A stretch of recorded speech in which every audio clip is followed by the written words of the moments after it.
Magpapahiwa muna tayo ng Pa dun sa ampalaya. age limit pa dun sa Europe sa Ampalaya ang aking recipe for tonight. sa Yes. mag-apply kayong dalawa, huwag na kayo sa Saudi, mag-Europe kayo. Kasi walang age limit sa Europe. Ampalaya, ang palayain Kasi ka. anyway, pwede niya gamitin yan, parang electronics factory ang gagawin mo. Dwight, pag nag-con ka ng COA, pwede mong sabihin Kailangan nating nipisan para pwede yung parang ilagay dumami. mo, Edward, sa electronics na ano, experience. Oh my gosh, yung kuko ko. Hala, muntik na ho. Yung kuko ko mapapasama sa ampalaya. Sayang. Oh, Hindi natagpas. kami kumakain ng kuko sa Hala, muntik nang matagpas yung kuko ko. nasibra? Yung kuko ang tinamaan eh. Bakit kasi pati ko ito, hiniwa mo? Kinukulang sa hiwain ata eh. Bago pa lang ako nag-start. Madidisgrasya na yung daliri ko. Napapaghalat ang hindi marunong sa kusina. Ano bang nito? Pasensya na po. Nagpa-practice pa lang ako. Kaya pala sabi ko, magpunin pa ako. Jacket pala ako kay malamig ang LRT. Kailangan matuto sa buhay. Kunin ko pala yung denim. Oops.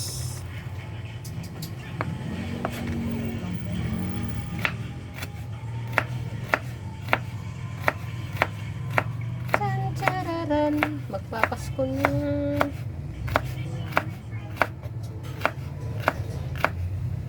Vegetarian tayo ngayon.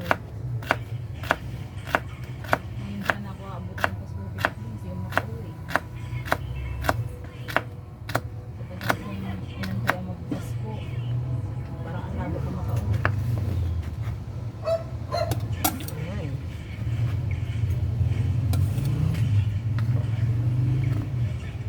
Ang hirap pa naman sa akin gumawa ng bus na sakayan sa Pasko. Sa inyo ba? Sa amin, masarap sumakay kasi ang dami pasahero. Kaya nga sa amin ano yan, fully booked. Pag Christmas, Diyos ko, hindi pa nadating yung van, puno na sa kontrata. Talagang tumatagal kami ng 10 oras na naghihintay sa bus terminal, o kaya sa van. Kaya nga. Sobrang hirap sumakay. Dati nagpunta kami alas 7 yata noon, nakasakay kami alas 11 na ng gabi.